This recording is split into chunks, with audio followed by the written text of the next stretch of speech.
Sir, my mother has one too.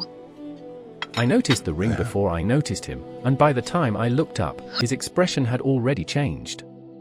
It was subtle, almost nothing, just a flicker in his eyes and the slightest tightening of his jaw, but in a room full of people who pretended not to notice anything, I had learned to see everything.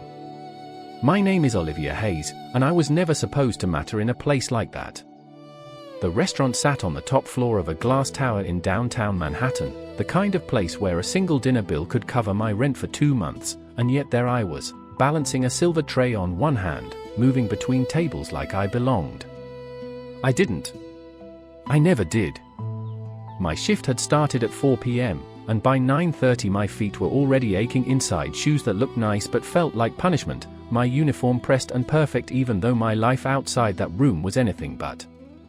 I kept my head down, smiled when expected, and memorized orders with the kind of precision that kept tips generous and questions minimal. That was the rule: blend in, don't stand out, don't become part of their world. And then he walked in. You don't miss a man like Sebastian Vale. You feel him before you see him. Conversations soften, waiters straighten, and even the air seems to shift, like the room itself is making space for him. He didn't raise his voice. He didn't need to. Power followed him the way shadows follow light, silent and constant. I was refilling water at a nearby table when he took his seat, surrounded by men in tailored suits who spoke less and watched more.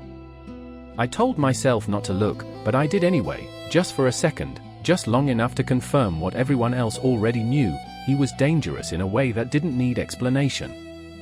And then I saw it. The ring.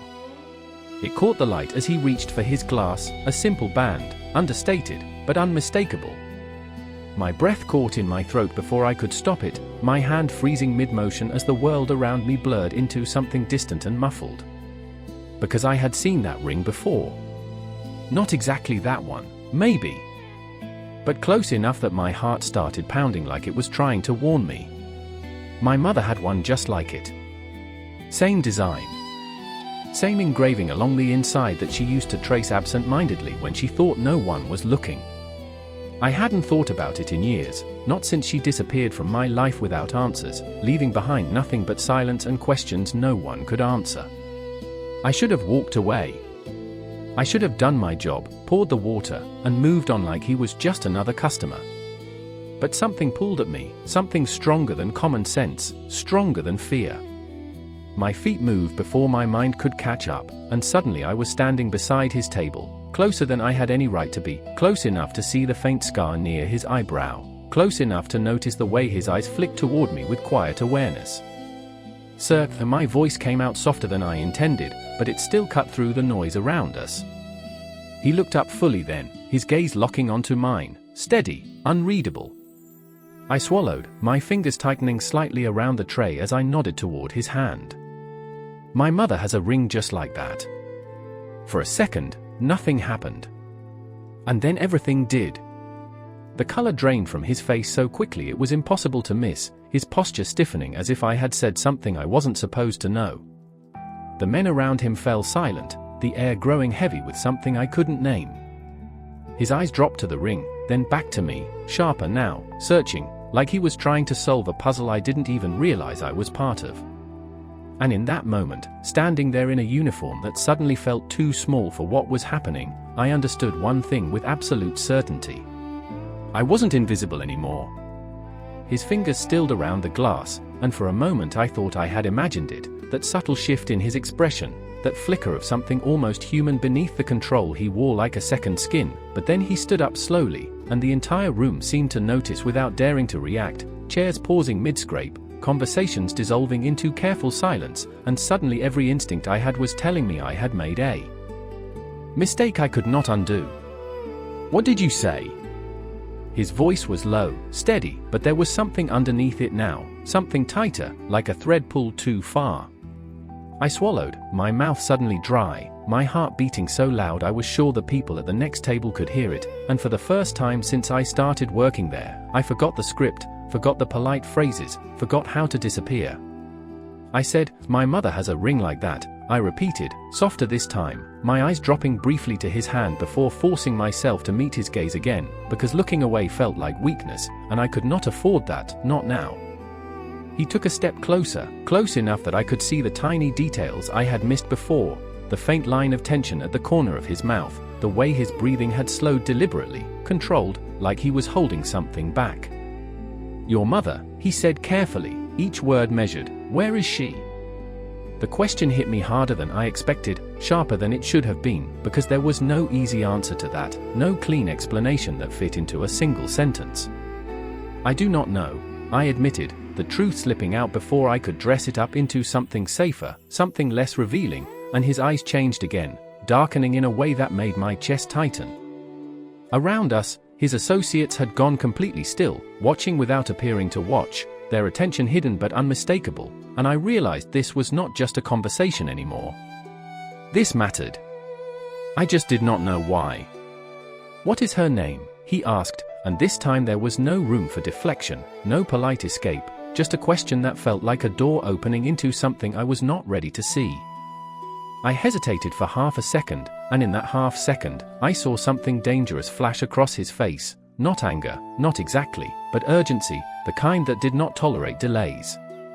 "Her name is Claire Hayes," I said finally, the words quieter now, almost swallowed by the space between us, but he heard them. I knew he did, because his reaction was immediate, undeniable. The color that had barely returned to his face disappeared again, his hand tightening slightly around the edge of the table as if he needed something solid to hold onto, and for the first time since he walked in, Sebastian Vale looked like a man caught off guard. Not weak. Not vulnerable. But shaken in a way that did not fit the image everyone else saw. "Claire Hayes," he repeated under his breath, like he was testing the name, like it belonged to a memory he had buried and was not ready to uncover, and something in my chest twisted at the sound of it, at the strange familiarity in his tone. I should have left then. I should have apologized, stepped back, returned to my duties, pretended none of this had happened, but my feet would not move, my body rooted in place by something I could not explain. He looked at me again, really looked this time, his gaze tracing my face like he was searching for something specific, something only he could see, and I felt exposed in a way that had nothing to do with the room or the people in it. "How long have you worked here?" he asked suddenly, the shifting question so abrupt it caught me off guard.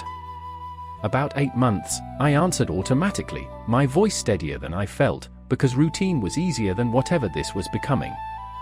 He nodded once, slow, deliberate, as if filing that information away, adding it to something larger I could not yet understand. Then he did something I did not expect. He reached into his jacket, pulled out a simple black card, and placed it gently on my tray, his movements controlled again, precise, like the moment of disruption had already been locked away behind whatever walls he used to protect himself. "When your shift ends," he said quietly, his eyes holding mine with an intensity that made it impossible to look away, "you are going to call that number." It was not a suggestion. It was not a request. It was something else entirely, something that carried weight without needing explanation. My fingers tightened slightly around the tray as I glanced down at the card, then back at him, confusion and something colder mixing in my chest. "Why?" I asked before I could stop myself, and for a brief second, something almost like regret flickered across his face before disappearing. "Completely." "Because," he said, his voice softer now, but no less certain, "if what you just told me is true, then everything I thought I knew is about to change." I kept staring at the card long after he had already stepped away, like the weight of it had somehow changed everything without me understanding how. My fingers still curled tightly around the edge of the tray as the room slowly came back to life around me, conversations resuming in careful tones, silverware clinking again, but nothing felt the same anymore, not the lights, not the music, not even the air I was breathing. I should have put the card away immediately, should have slipped it into my apron pocket and finished my shift like nothing had happened. But I could not stop looking at it, at the simple black surface, at the number printed in clean white font, at the way it felt heavier than something that small had any right to feel. "Olivia," my manager's voice snapped me back, sharp but controlled, the kind of tone that meant I had been standing still for too long. "Table 14 needs their check." I blinked, forcing myself to move, to breathe, to act normal, because standing there frozen was not an option, not in a place like this where mistakes cost more than just embarrassment. "Right, sorry," I murmured, shifting the tray in my hand and stepping away from Sebastian's table without looking back, even though every instinct told me to, even though I could still feel his gaze lingering somewhere behind me like a question that had not been answered. The rest of my shift passed in fragments, pieces of time that did not quite connect, orders repeated twice before I processed them, smiles that felt slightly delayed, like my body was there but my mind was still standing beside that table replaying every word I had said. Claire Hayes. I had not spoken my mother's name out loud like that in years, not to anyone, not even to myself, and now it felt like it was echoing in places it was never meant to reach. By the time the clock crept past 11:30, my feet were numb, my shoulders tight, and the restaurant had begun its slow transition into closing, lights dimming slightly, tables emptying one by one, until the noise faded into something softer, something manageable. I moved through the final tasks on autopilot, wiping down surfaces, stacking glasses, checking receipts, anything to avoid thinking too much about the card still tucked safely in my apron pocket, because as long as it stayed there, I did not have to decide anything yet. "You good?" Maria asked quietly as she passed me near the service station, her eyes searching my face in that way that meant she had noticed more than I wanted her to. "Yeah," I said too quickly, then forced a small smile to soften it, "just tired." She studied me for a second longer, then nodded, letting it go, because in this job, everyone had something they did not talk about. By midnight, we were done. The last table cleared, the final check closed, the doors locked behind the final guest, and suddenly the building felt different without the crowd, quieter in a way that made every thought louder. I changed quickly in the staff room, trading my uniform for jeans and a sweater that felt more like me, but even that did not quite settle the unease sitting in my chest. The card was still there when I reached into my apron, smooth and cold against my fingertips, and for a moment, I just held it, staring down at the number like it might change if I looked long enough. I could walk away. That was the simplest option. Throw it out, forget the conversation, pretend none of it meant anything, because maybe it did not. Maybe it was just a coincidence, just a strange moment that felt bigger than it was. But then I remembered his face, the way the color had drained, the way he said my mother's name like it belonged to something important, something real, and the thought of ignoring that felt impossible. Outside, the city stretched out in front of me, cool air brushing against my skin as I stepped onto the sidewalk, the distant hum of traffic filling the silence left by the restaurant, and I realized my hands were shaking slightly as I pulled my phone from my bag. "This is crazy," I whispered to myself, the words barely audible, but saying them did not make it feel less real. My thumb hovered over the screen for a second, just long enough to consider backing out, just long enough to imagine what it would be like to go home, make tea, and forget all of this by morning. But I did not. I took a breath, steady and slow, and then I dialed the number. It rang once, twice, and then someone picked up. "Yes?" The voice on the other end was not his, but it was calm, professional, like they had been expecting the call. I swallowed, tightening my grip on the phone as I forced the words out.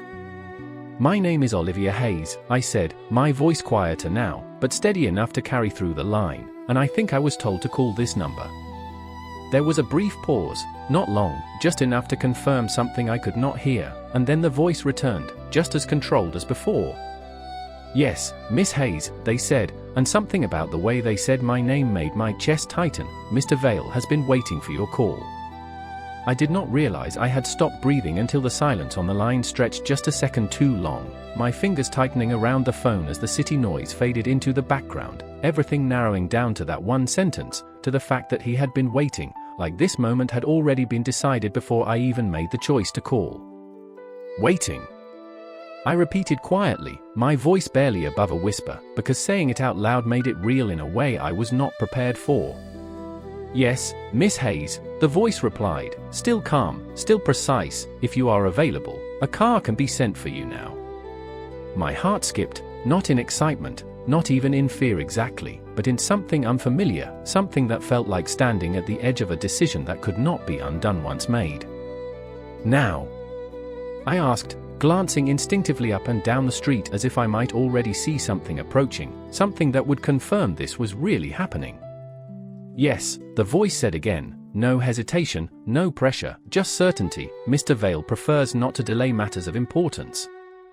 I let out a slow breath, my gaze drifting across the quiet sidewalk, the closed storefronts, the distant headlights passing by like nothing in the world had shifted except mine, and for a moment, I thought about saying no, about telling them I would call tomorrow, or next week, or never, because that would be easier, safer, normal. But normal had never made a man like Sebastian Vale lose his composure at the mention of my mother's name. Okay, I said finally, the word leaving my mouth before I could second guess it, and something inside me settled at the decision, not calmer, but clearer, like I had stepped onto a path I could not step off. I am outside the restaurant, I added, my voice steadier now, because if I was going to do this, I was not going to sound uncertain. Understood, the voice replied, please remain where you are. The call ended before I could say anything else, the line going silent in a way that felt deliberate, final, and I lowered the phone slowly, my reflection faintly visible in the dark screen, my expression caught somewhere between doubt and determination. 5 minutes passed. Maybe less. Maybe more. Time felt different when you were waiting for something you did not fully understand. And then I saw it. A black sedan pulled up to the curb in front of me, smooth and quiet, the kind of car that did not need to announce itself because its presence was already enough. The driver stepped out, opening the rear door without a word, his posture professional, his expression neutral, like this was routine, like picking up waitresses in the middle of the night was just another part of the job. I hesitated for half a second, my hand tightening slightly around the strap of my bag, my mind flashing through every warning I had ever heard about getting into cars with strangers, about trusting situations that felt too controlled, too precise. But then I remembered the ring. I remembered the way his face had changed, the way he said my mother's name, and I knew walking away would not make that disappear. It would only leave me with questions I would never answer. So I stepped forward. The interior of the car was quiet, the door closing behind me with a soft click that felt louder than it should have, sealing me into a space that smelled faintly of leather and something clean, something expensive but understated. The driver did not speak. He did not need directions. The car moved smoothly into traffic, blending into the city like it belonged there, like this was just another night for everyone except me. I sat back against the seat, my hands resting in my lap, my fingers still slightly tense as I stared out the window, watching the familiar streets shift into something less familiar, the buildings taller, the lights sharper, the distance between my world and his becoming clearer with every passing block. I tried to organize my thoughts, to make sense of what I was walking into, but every time I started, I ended up back at the same place. Claire Hayes. My mother had disappeared when I was 12 years old. No explanation. No goodbye. Just absence. And now, a man who should not know her name was reacting like it mattered more than anything else in the room. The car slowed, then turned, pulling into a private entrance beneath a building that looked like it touched the sky, glass and steel reflecting the city lights in a way that felt almost unreal. When the car stopped, the driver stepped out again, opening my door with the same quiet efficiency, and for a moment, I stayed seated, looking up at the building, at the height of it, at the kind of place people like me only saw from the outside. Miss Hayes, the driver said politely, not rushing me, just waiting. I took a breath, steadying myself, then stepped out onto the pavement, my shoes meeting the ground with a soft sound that echoed slightly in the open space. The entrance ahead of me was already open, a man in a dark suit standing just inside, watching, waiting, like he knew exactly who I was without needing to ask. And that was when it hit me, standing there between the world I knew and the one I was about to enter. This was not just a meeting. This was an answer waiting to happen. I followed him inside before I could change my mind, the glass doors closing softly behind me like a line being drawn between two versions of my life, one that made sense and one that did not, my footsteps echoing faintly against polished marble floors that looked too perfect to belong to anything real, everything around me clean, controlled, intentional in a way that made me suddenly aware of every small detail about myself, the scuffed edge of my shoe, the way my sweater sat slightly uneven on my shoulders, the fact that I did not belong here and yet had been brought here without question. The man in the suit did not introduce himself, he simply nodded once and gestured forward, his movements precise, his expression unreadable, like his role was not to explain but to guide, and I realized quickly that asking questions would not get me answers, not yet. We moved through a quiet corridor, the city noise fading completely behind thick walls, replaced by a silence that felt almost deliberate, like this place existed outside of everything else, insulated from the world I knew. My heart was beating faster now, not out of panic but anticipation, the kind that comes when you know something is waiting just ahead, something that will change the shape of everything you thought you understood. The elevator doors opened without a sound, and we stepped inside, the mirrored walls reflecting a version of me that looked smaller than I felt, more uncertain, and I forced myself to straighten slightly, to hold on to whatever confidence I had left, because shrinking now would only make this harder. The ride up was smooth, almost too smooth, the numbers climbing steadily without pause, each floor marking distance not just in height but in reality, until the doors opened again and the air itself felt different, quieter, heavier with something I could not name. The hallway we stepped into was dimmer, softer lighting casting long shadows that made everything feel more intimate, more deliberate, and at the end of it, a single door stood slightly open, warm light spilling through the gap like an invitation I was not sure I wanted to accept. The man stepped aside then, just enough to make it clear that this was as far as he would go, that whatever came next was mine alone, and for a second, I stood there, my hand hovering just inches from the door, my breath catching in my throat as doubt tried to push its way back in. But I had already come this far. I pushed the door open. The room inside was larger than I expected, but it did not feel empty, not with him.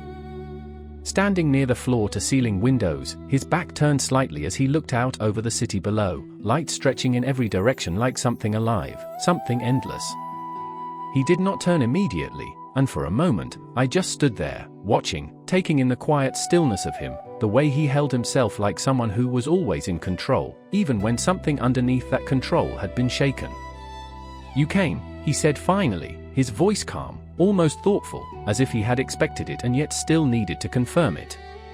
"You asked me to," I replied, my voice steadier than I felt, closing the door gently behind me as I stepped further into the room, the distance between us shrinking with each step until it felt impossible to ignore.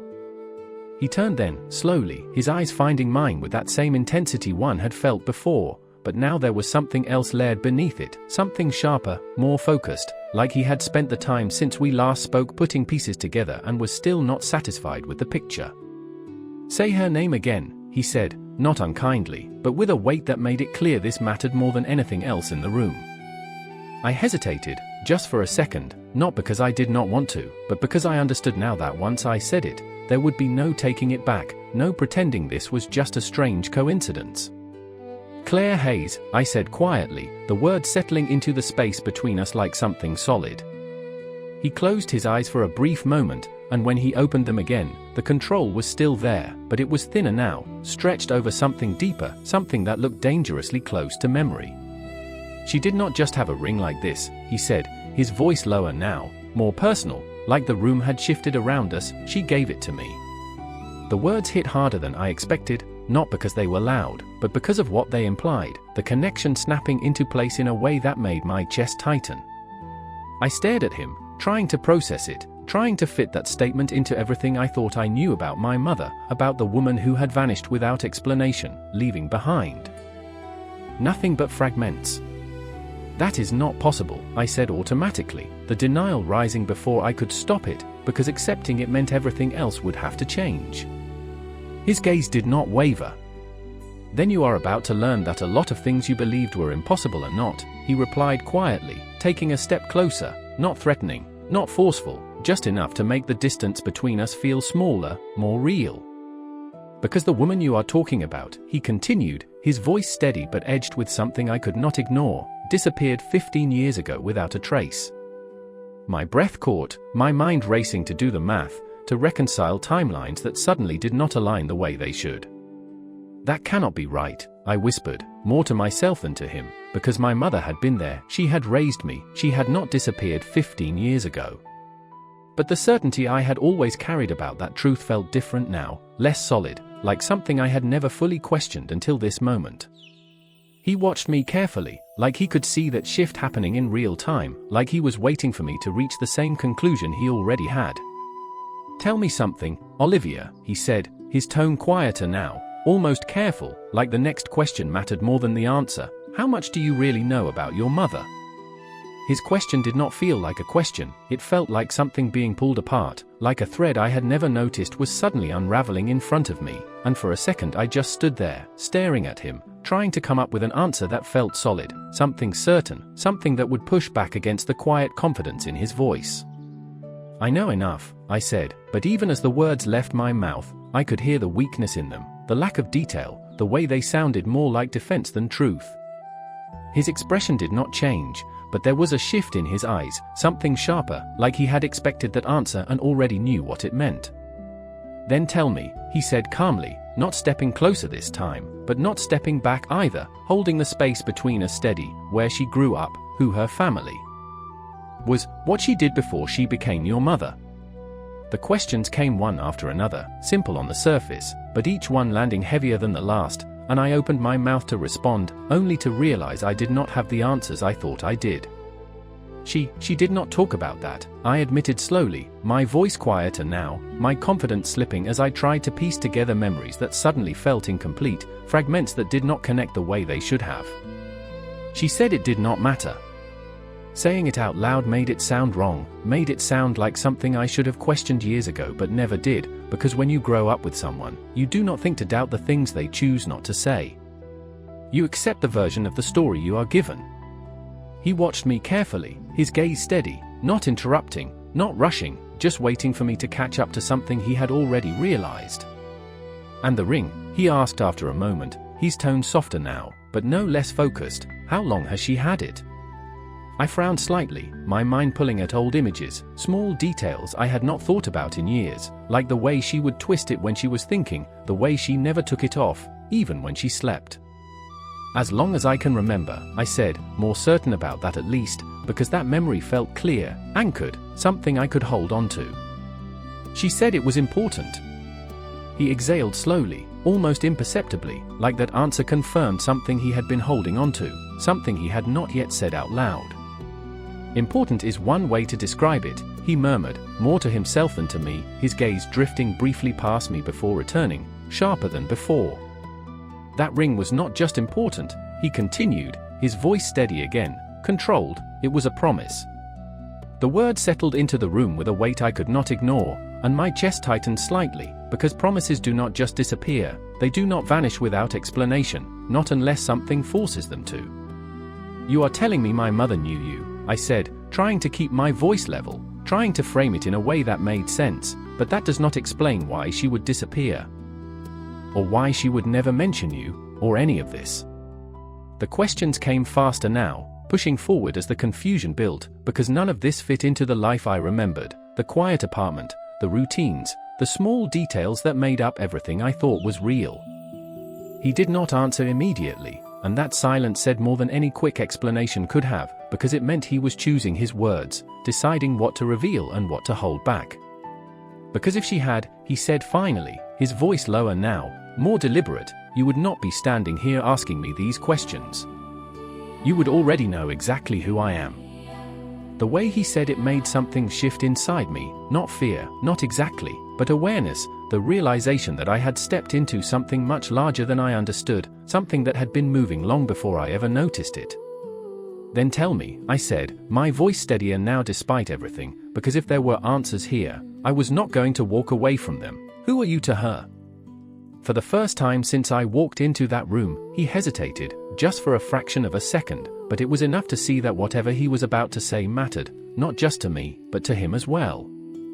His gaze held mine, unflinching, and when he finally spoke, the words were quiet, but they carried a weight that made everything else fade. "I was the man she was supposed to marry."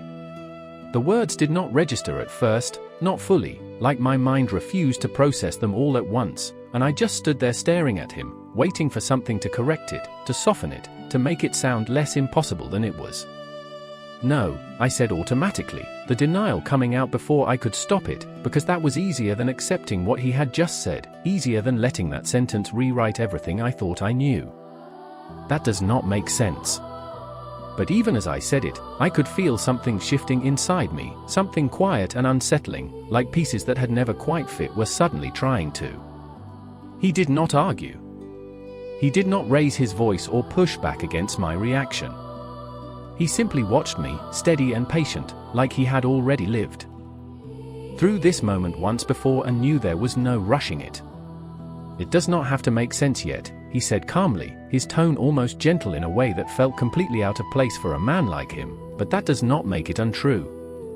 I shook my head slightly, my thoughts racing now, trying to find something solid to hold on to, something familiar, but every memory I reached for felt different now, like it had been missing something all along and I had never noticed. "She never said anything about you," I insisted, my voice tightening slightly, because that mattered, because if he was telling the truth, then she had kept something this big hidden for my entire life.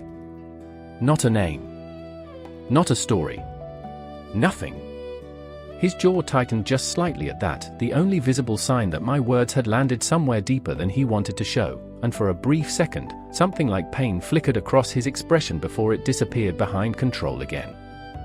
"That does not surprise me," he said quietly, his gaze shifting past me for a moment as if he was looking at something far away, something that only he could see. "Your mother was very good at protecting the people she cared about." The way he said it made my chest tighten, because it sounded like admiration and regret at the same time, like there was more to that sentence than he was willing to explain yet. "Protecting me from what?" I asked, the question coming out sharper than I intended, because if she had been hiding something, then there had to be a reason, something she thought was worth keeping from me. His eyes returned to mine slowly, the intensity in them stronger now, more focused, like we had moved past the surface and into something deeper whether I was ready for it or not. "From me," he said simply. The answer hit harder than I expected, not because it was loud, but because of how certain he sounded, like it was not a guess, not a possibility, but a fact he had already accepted.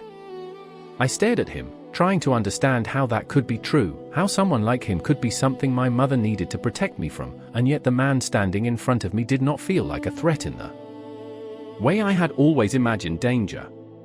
He felt controlled, calculated, careful in a way that suggested restraint, not chaos. "That does not make sense either," I said again, quieter this time, because I was running out of arguments, running out of ways to push back against something I did not fully understand. He took a slow breath, his gaze softening just slightly, like he could see the confusion building and was choosing his next words more carefully because of it. "It will," he said, his voice lower now, more personal, but not all at once.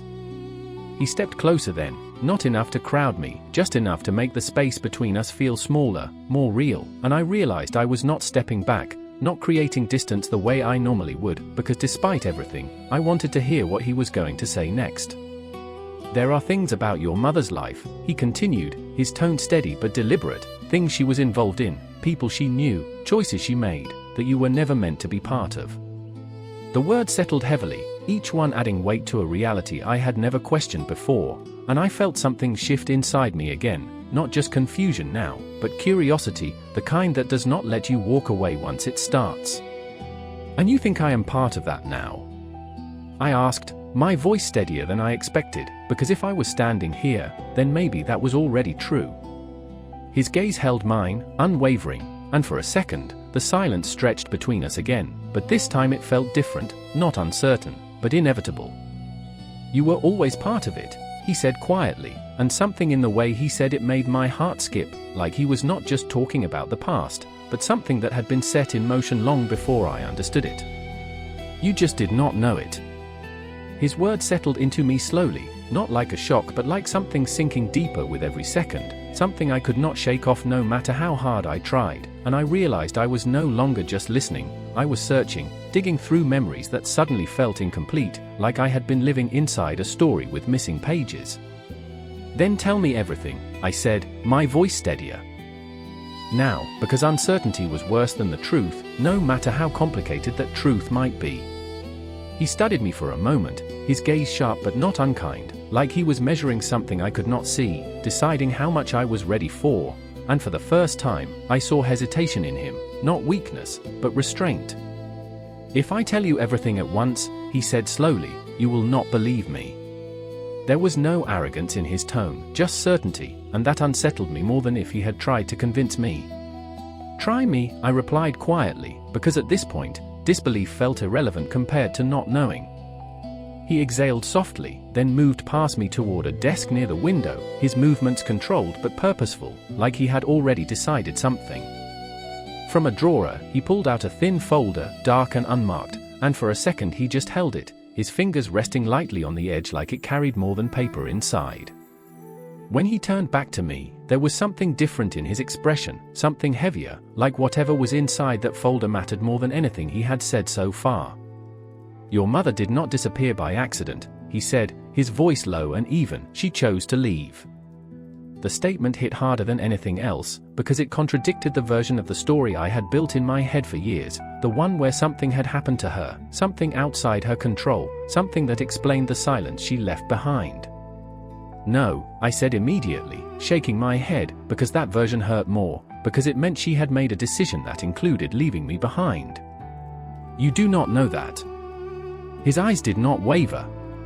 "I do," he replied simply, and then he opened the folder. He stepped closer, placing it gently on the table between us, not pushing it toward me, not forcing me to look, just leaving it there like a choice I had to make on my own. I stared at it for a moment, my heart beating faster again, not out of fear this time but anticipation, because whatever was inside that folder had the power to confirm or destroy everything I believed. Slowly, I reached forward, my fingers brushing against the edge before I pulled it closer and opened it. The first thing I saw was a photograph. It was old, slightly faded at the edges, but clear enough that there was no doubt. A woman stood in the center of the frame, her expression soft, her eyes familiar in a way that made my chest tighten instantly. My mother. Younger than I remembered, her hair longer, her smile lighter, like she had not yet learned whatever had changed her later. And beside her stood him. Sebastian. Younger too, but unmistakable, his posture the same, his gaze focused not on the camera but on her, like she was the only thing in the frame that mattered. My breath caught as I stared at it, the image blurring slightly as my eyes tried to process what I was seeing, because this was not a coincidence, this was not a misunderstanding, this was proof. "This was taken 16 years ago," he said quietly, his voice cutting through the silence in a way that grounded me just enough to keep me from drifting too far into disbelief. 2 months before she left. My fingers tightened slightly around the edge of the photo, my mind racing to connect timelines, to match dates with memories, but nothing aligned the way it should have. "She never showed me this," I whispered, more to myself than to him, because if she had, everything would have been different, everything would have made more sense.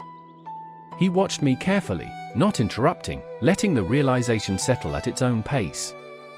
"There is more," he said after a moment, his tone quieter now, almost cautious, like he knew the next part would matter even more. I looked up at him, my heart already bracing for whatever he was about to say, because the ground beneath everything I believed was already shifting, and I could feel it giving way. "What do you mean, more?" I asked, my voice barely steady, because I was not sure how much more I could take at once.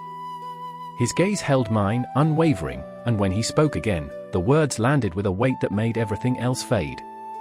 "Before she left," he said slowly, "your mother came to me with a choice, and you were part of it." The words did not land all at once, they settled slowly, like something heavy finding its place, and for a moment I just stared at him, my fingers still resting on the photograph, my mind trying to catch up to a reality that kept shifting every time he spoke. "A choice," I repeated quietly, because that was the part that stood out, the part that felt like it mattered more than anything else he had said so far. What kind of choice involves me before I even knew what was happening? My voice was steady, but inside, something was unraveling, something I had never questioned before now demanding answers I was not sure I was ready to hear. He did not look away, did not soften the truth or try to ease it into something more acceptable. "The kind of choice that determines who you become," he said calmly, his tone measured but firm, like he had lived with this knowledge long enough that it no longer surprised him, even if it was still new to me. I shook my head slightly, trying to ground myself, trying to hold onto something that felt real, but everything kept slipping, every memory shifting just enough to feel unfamiliar. You are talking about my life like it was decided by someone else, I said, the words coming faster now, sharper, because that idea did not sit right, because it meant I had never been as in control as I believed. It was not decided, he corrected quietly, stepping closer, not to intimidate, but to make sure I understood, it was protected. The word hit differently, softer on the surface but heavier underneath, and I felt something in my chest tighten at the implication, because protection always comes from something, from a threat, from a risk that someone is trying to avoid. From what? I asked again, because that question had not gone away, it had only grown louder with everything he revealed. His gaze held mine for a long second before he answered, like he was weighing how much to say, how far to take this truth in one moment. From a world that does not forgive weakness, he said finally, his voice lower now, more personal, like this was no longer just information, it was something he believed. I let out a slow breath, my thoughts racing, trying to piece together what that meant, how my mother fit into that kind of world, how he did, how I somehow existed. At the edge of it without ever realizing. And where do I fit into that? I asked, because if I was part of this, then I needed to understand my place in it, not just the past but what came next. His expression shifted slightly, something more focused, more certain settling into place. That depends, he said, on what you choose now. The answer caught me off guard, not because of what he said, but because of what it implied, that whatever my mother had done, whatever she had chosen back then, it was no longer the only thing shaping my life. I had a say in it now. You are saying I have a choice, I said slowly, testing the idea, because it felt both empowering and overwhelming at the same time. I am saying you always did, he replied, his voice steady, you just did not know what you were choosing between. The room felt quieter then, like everything else had fallen away, leaving just the two of us and the weight of what had been said hanging in the space between us. I looked down at the photograph again, at the woman I knew as my mother, at the version of her I had never seen, standing beside a man who was no longer a stranger, and I realized something that made everything else shift into place. She had not just left. She had rewritten her life. And now, somehow, I was standing at the edge of doing the same thing. If she chose to leave all of this behind, I said quietly, lifting my gaze back to him, why would you want me to step into it? It was the question that mattered most, the one that cut through everything else, because this was not just about the past anymore, it was about what he wanted now, what role I played in whatever this was becoming. For a moment, he did not answer, and in that silence, I saw something change in him, something more open, more honest than anything he had shown before. Because you are not her, he said finally, his voice softer now, but no less certain, and I am not the man I was back then. The word settled between us, not as a promise, not as a guarantee, but as something real, something unfinished. I felt my breath steady, my thoughts slowing just enough to understand one thing clearly, even if everything else was still uncertain. This was not just about finding answers. This was about deciding what I was going to do with them. And for the first time since this started, I realized the truth was not the only thing that mattered. What I chose next would matter just as much,